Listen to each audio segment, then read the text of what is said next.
বিসমিল্লাহির রহমানির রহিম। হে সমস্ত জগতবাসী, আজ আমি শামীম আলী চিশতি আপনাদের সামনে যে আলোচনাটি নিয়ে হাজির হলাম, এই আলোচনাটি যদি শুনতে পারেন কেউ এবং মানতে পারেন, ইনশাল্লাহ ইহকালে লাভবান এবং পরকালে লাভবান। অবশ্যই ইহকালে কি লাভবান দেখেন, মানুষের জীবনে কেউ মুরিদ হয়েছে, কেউ মুরিদ হয়নি, কিন্তু তবুও তো তিনি মানুষ। তবে একটা জিনিস কি, যে একজন মানুষ পৃথিবীতে অনেক কিছুরই আশা করে, কিন্তু কোনো আশাই পূরণ হয় না এবং একটার পরে একটা বিপদ সামনে উপস্থিত হয়। তো এই গাছ ধরে তো সেই গাছ, মানে কথাটা হলো, এই ডাল ধরলে ভেঙে পড়ে আরেক ডাল ধরে, আরেকটি ডাল ধরে পরে আরেকটি ডাল ভেঙে পড়ে, এরকম করতে করতে তার জীবন কাটছে। কোনো কিছুতে তিনি প্রতিষ্ঠিত হতে পারছেন না, না সামাজিকভাবে, অর্থনৈতিকভাবে বা আধ্যাত্মিক বা আল্লাহর পথের দিকে কোনো দিকেই তিনি প্রতিষ্ঠিত হতে পারছেন না। তো ওই ব্যক্তিগুলোর জন্যই আজকের এই আলোচনা, অবশ্যই খেয়াল করে শুনবেন। আচ্ছা, সে কথাগুলো হলো, দেখুন, আমরা জীবন চলার পথে কিন্তু আল্লাহর আইন আমরা কেমন মানতেছি। যেমন মনে করেন যে নামাজ পড়তে হবে, না পড়লে পাপ হবে, এই জন্য পড়ি, কিন্তু দেখা যায় যে আল্লাহ যে আরো কিছু আইন রেখেছেন সেগুলো কিন্তু আমরা মানি না, কিছু করি না। দেখেন, বিশেষ করে তরিকতের লোক যারা সাধনা করে, আর একটা কথা বলতে পারেন, সাধনা আবার কি, মুসলমানের কি সাধনা আছে নাকি? দেখেন যে যেমন একটি কথা বলা হয় যে সিয়াম সাধনার মাস, এ দেখেন এখানেও কিন্তু সাধনা শব্দটি এসে গেছে। আবার সূরার ইনসিরার মধ্যে আল্লাহ বলেছে যে যারা আমার পথে সাধনায় আত্মনিয়োগ করে আমি তাদেরকে পরিচালনা করব। তাহলে এই সাধনা শব্দ কিন্তু কোরআনে এসে গেছে, কিন্তু মানুষ না পড়ার কারণে সাধু বা সাধনা কথাগুলো শুনলে তারা কেমন জানি ভাবে। তবে আমি বলবো কি, একটা মানুষ নিয়ত করেছে আমি কালকে এই ব্যবসাটি ধরব বা এই একটা ইনকামের পথে আমি যাব, কিন্তু মনস্তর করেছে, মনটাকে সুন্দর করে যখন চলে গেল করার জন্য, তখন সেই কাজটি হলো না, আরো অপমান অপদস্থ হয়ে ফিরতে হলো। এবং বর্তমান যুগে চলাও অনেক মুশকিল হয়ে দাঁড়িয়েছে। যে দেখা গেছে গ্রাম দেশের মানুষ কিন্তু কল চাপ দিলে পানি আসে, কিন্তু আমরা যখন ঢাকার শহরে বা বিভিন্ন শহরে যারা বাস করে, তারা কিন্তু পানিটাও কিনে খেতে হয়।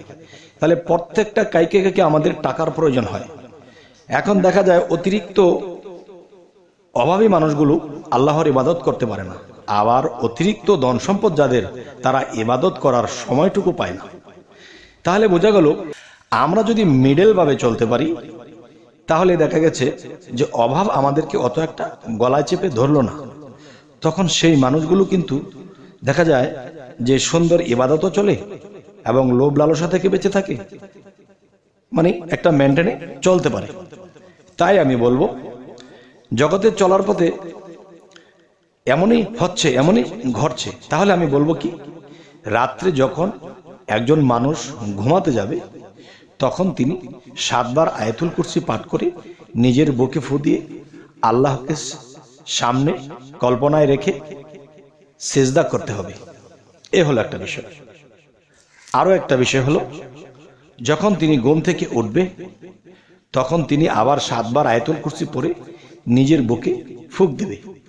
নিজের বুকে যখন ফুঁক দেবে, তখন তার মধ্যে যে একটা শয়তানি কাজ করত, কিংবা বাহিরে কোনো শয়তান তার দিকে দৃষ্টি আকর্ষণ করত, তখনই কিন্তু সে পথভ্রষ্ট হয়ে যায়। ভালো কিছু নিয়ত করে সে ভালো কিছু করতে পারে না।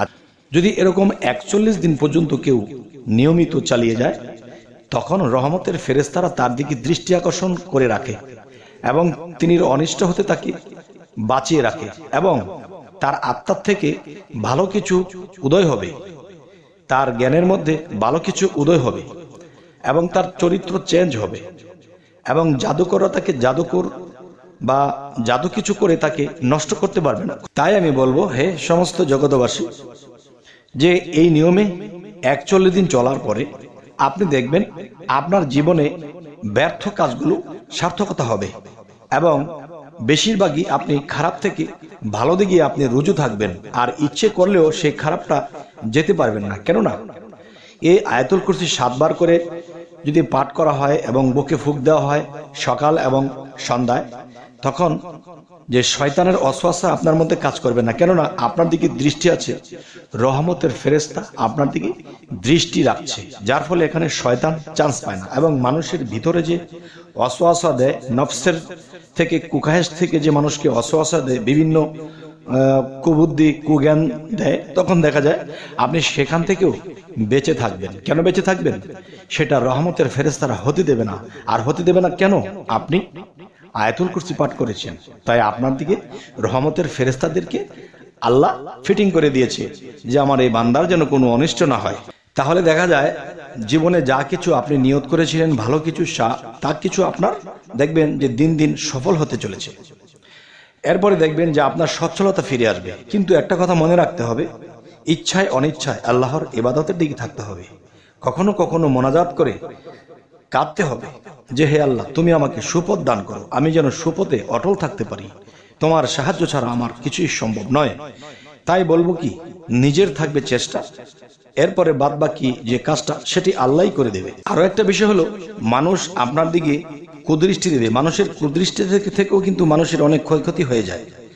তাই বলবো সেই ক্ষয়ক্ষতি থেকেও বেঁচে যাবেন এই আয়াতুল কুরসির গুণে। আচ্ছা, এরপরের কথাটি বলবো যে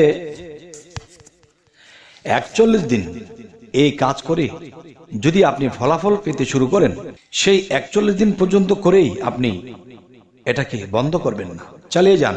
কেননা সকালে 7 বার এবং রাতে 7 বার যখন আপনি এটি পাঠ করে বুকে ফু দিবেন, এতে কিন্তু আপনার টাকা লাগবে না, কষ্টও লাগবে না, বরঞ্চ মাঝে মাঝে চোখের পানি ফেলে নিঘুর রাত্রে উঠে আবার 7 বার পরে আপনি মোনাজাত করবেন চোখের পানির সাথে যে হে আল্লাহ, তোমার সত্য সঠিক পথে আমাকে রেখো, আমি যেন কখনোই পথভ্রষ্ট না হই। তখন আল্লাহ খুশি হবে, অবশ্যই আপনাকে আল্লাহর ওলির কাতারে নিয়ে যেতে পারেন। সুবহানাল্লাহ, আল্লাহ চাইলে সবই সম্ভব।